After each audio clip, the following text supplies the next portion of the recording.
Hello everyone. Now we are moving on to the immune system today, and we're going to be focusing on the difference between the innate and adaptive immunity. And then from there, we'll talk about how B cells work, which are part of the adaptive immune system, and how T cells work from there. Okay, so in the immune system, remember the function of the immune system is to protect you from anything that is foreign. Notice again that I did not say that is bad. I said that is foreign. And we already saw that with the blood typing, right? Where you create antibodies for blood types. Even though those blood types aren't trying to hurt you, they're foreign, they're not part of yourself, and therefore they must go. Okay, so keep that in mind as we go through this. For the immune system, you have the first line of defense. That would be the innate immunity. And then you have the big guns. That's what I call it. Bringing in the big guns. The backup, the bigger one, is the adaptive immunity from there. Okay, so in the blood, which component would be involved in immunity? Those would be the white blood cells here. Okay, so the white blood cells, most of those white blood cells are going to be part of the innate immune system. So first of all, let's talk about what the word innate means. If you have a characteristic that is innate, that means that you were born with it. It is part of yourself. Okay, so you've always have it, you always will. It's innate, it's part of you. And so the innate immune system is any defenses that you had since birth that don't change over time. Okay, so most of those white blood cells that you probably saw when you went through blood cells in anatomy, so for things like neutrophils, eosinophils, basophils, monocytes, most of those that you talked about, those are going to be part of the innate immune system. Whereas the lymphocytes, those are the ones that are with the super round nucleus in the middle, those are going to be part of the adaptive immune system. Okay, now going back to the innate, remember innate means any defenses that you've had since birth. Most of those are going to be those leukocytes, the white blood cells, but also anything else that helps protect you from foreign invaders, that's also considered part of the immune system. For example, physical barriers such as the epidermis of your skin, nice interlocking cells, make it very tough to get inside, so your skin would actually be considered part of your innate immune system. Also, things like the acid that's secreted in your stomach, part of the function of that acid is to make it very bad environment for bacterial growth. Okay, so that's because it helps protect you from the bacterial growth in the stomach. That would also be part of the innate immune system because you're born with that stomach acid and you will always have that stomach acid. It doesn't change over time, so therefore it is innate. Now, going on to adaptive. What does it mean to adapt? It means to change, right? So the adaptive immune system is going to change over time and it'll build with time. Okay, so the immune cells that are part of the adaptive immune system are called lymphocytes, and there are two different types of lymphocytes. We have B cells, which do what's called humoral immunity, and then we have T cells, which do cell-mediated immunity. Okay, so we're going to talk about what each of those means and how they work. I do want to go ahead and take a moment to point out that even though we have those two different categories, we have adaptive immune system and we have innate immune system and adaptive immune system, they do need to communicate and talk to each other. And so we have two different sources to bridge the innate with the adaptive. The first is going to be called the complement proteins. That's how the adaptive immune system gets the innate immune system involved.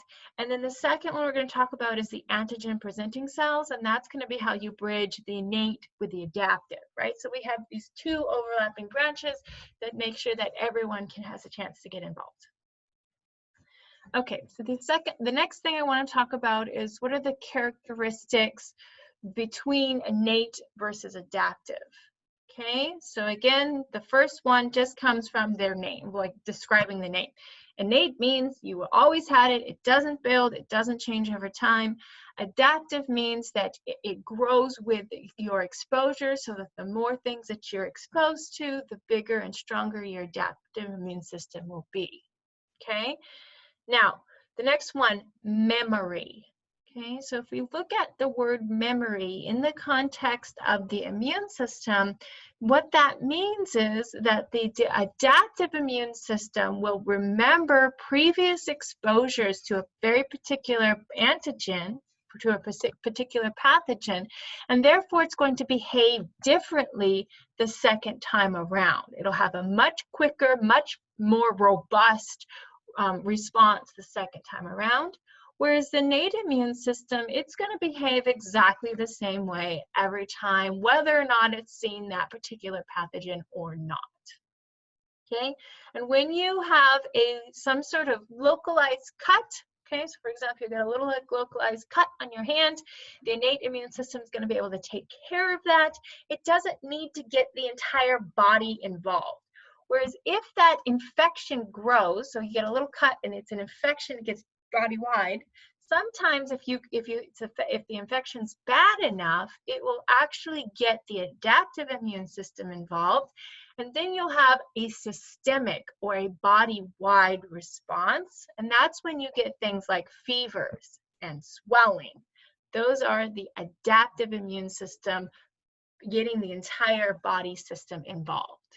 Okay, now innate is non-specific. It'll attack anything that is foreign, whereas the adaptive immune system, because it has memory, it has to remember specific pathogens that it was exposed to before. So the adaptive immune system is specific to that pathogen.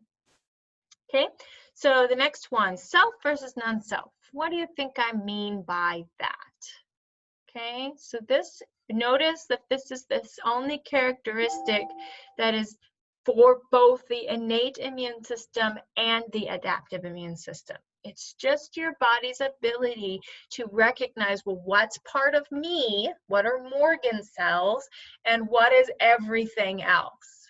Okay, because the function of the immune system is to get rid of anything that is not part of me, not anything that is bad, just foreign, just has to be not part of me.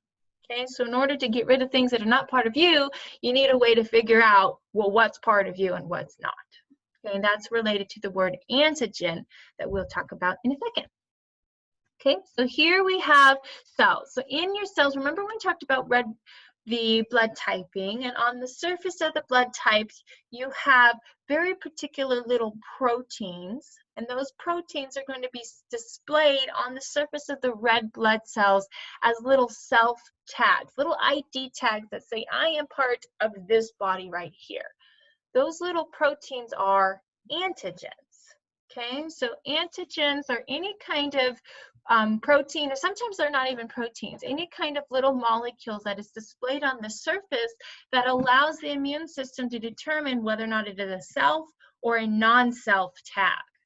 Okay, so for pathogens, for example, lots of bacteria, some of them have a very common antigen, which are called pathogen-associated molecular patterns, or PAMPs.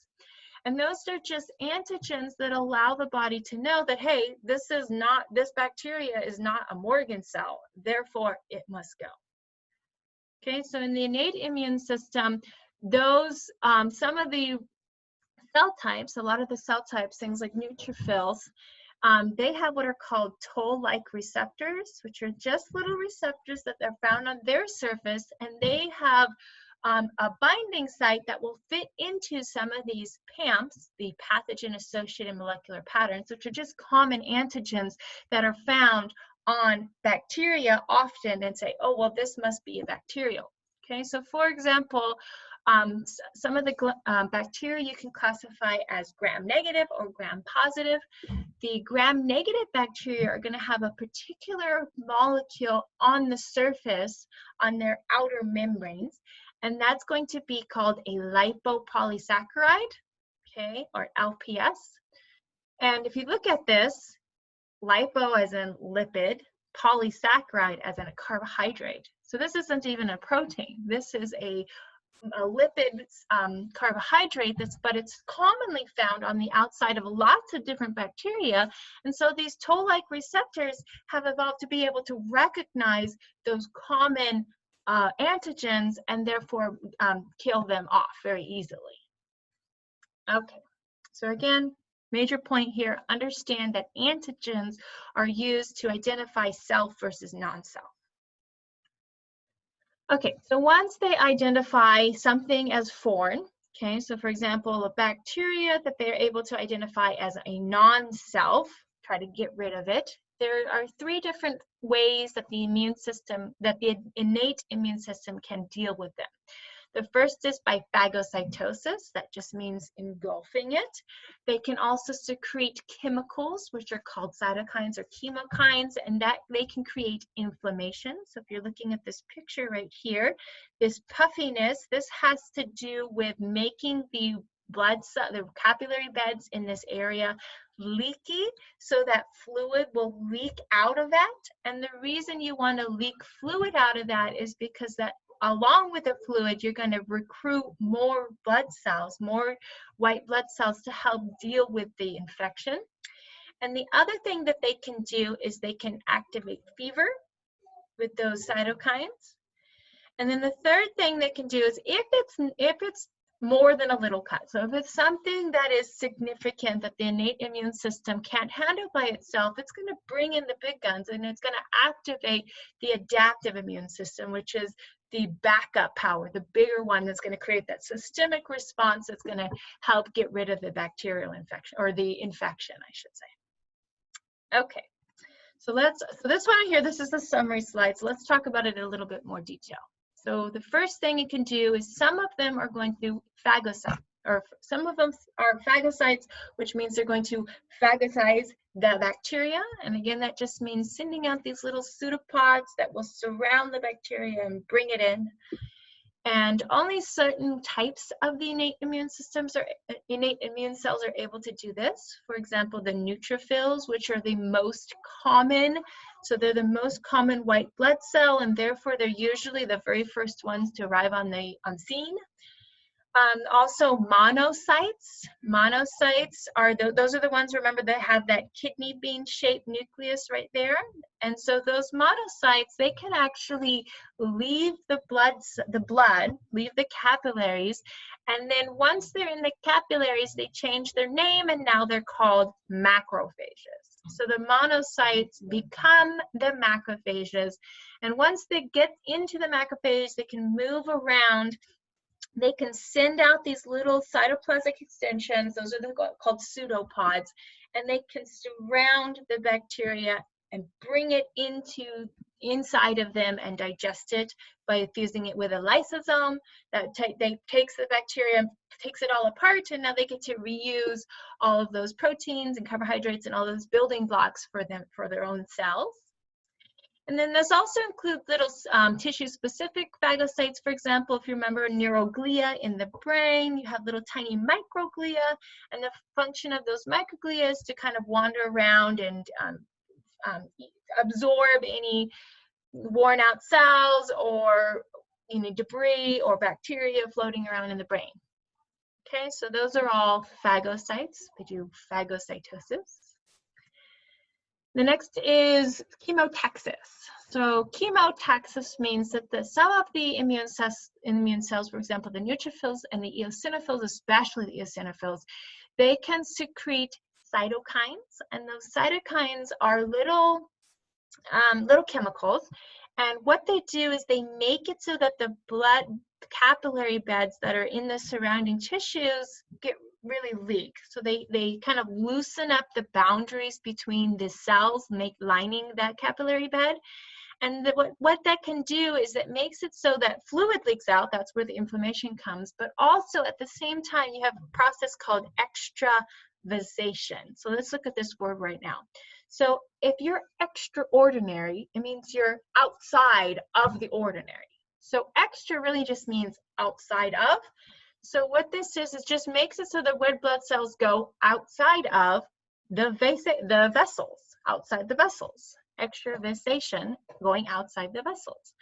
And so those white blood cells, when they're going to be attracted by those cytokines. That's what chemotaxis means. It draws the cells towards it, kind of like a beacon. Beep, beep, come over here. And that what happens is they can actually stick to the walls of the capillaries, and they kind of spread themselves out. And that allows them to squeeze through the junctions between the cells, which remember were already made looser because of the cytokines. And then once they get out, they can move towards, kind of like remember the beacon thing, and they move through chemotaxis towards the site of the infection. And once they're there, then they'll start phagocytizing all of those bacteria and eating them up. Okay, so extravasation just means leaving the blood vessels, going into the tissue so that they can eat up bacterial infections. And the other thing that those cytokines can do is they can actually create fever. And fever, what that really is going to the hypothalamus. And one of the functions of the hypothalamus is to help set the body temperature. So it helps maintain body homeostasis.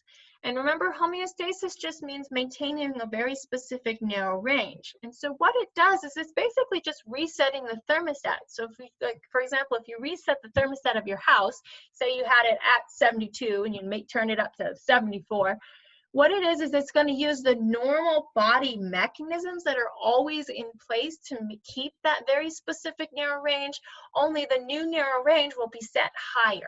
That's all it really is. So that's why when you have a fever, you're going to get you feel cold because your body is telling you that you're cold. So you have the shivers, and the shivers is the normal mechanisms to increase the temperature. And so that shivering and being cold and bundling up, that's going to help reset that's going to help increase the temperature back up to the new normal. And the new normal, it just happens to be the fever. Okay, so what would the advantage of this? There's got to be some reason why you would have a fever, okay, because it's your body's response to the infection. So why? How would it help? It has to do with how the bacteria reproduce. When it's too hot, it inhibits the bacteria reproduction. And if the bacteria are unable to reproduce, it gives the immune cells a much easier chance of dealing with the current infection without having to worry about an increase in infection. Okay, so if you have, a fever of about 101, maybe it's 102, but you have to be careful. It is a good idea to just sort of let it ride and don't take too much of that fever medication, too much ibuprofen, for example, because this is your body's way of helping the immune cells fight off the infection naturally without needing any antibiotics, right? So I think it's a good idea to kind of let it go. But what would be the advantage of a fever that is too high? What starts happening to your proteins when they're put into an environment that is well above their normal levels? Then they start denaturing, then you start killing off the cells, you can damage the tissues, and especially the very, very delicate brain. And that's why very high fevers can make you delusional really quickly, because the brain tissue is very extra sensitive. So you do want to make sure that you are on top of it. And any fever of 103, definitely too high. Gotta go ahead and get that a lukewarm water bath. Make sure it doesn't go any higher than that. And if 104, hospital right away. Okay, so mild fever, healthy, good thing to help your body get better. Too high a fever, don't let that happen. Take that medicine, go to the hospital if you need to. Okay, that's enough for now. We'll go into the adaptive immune system in a second.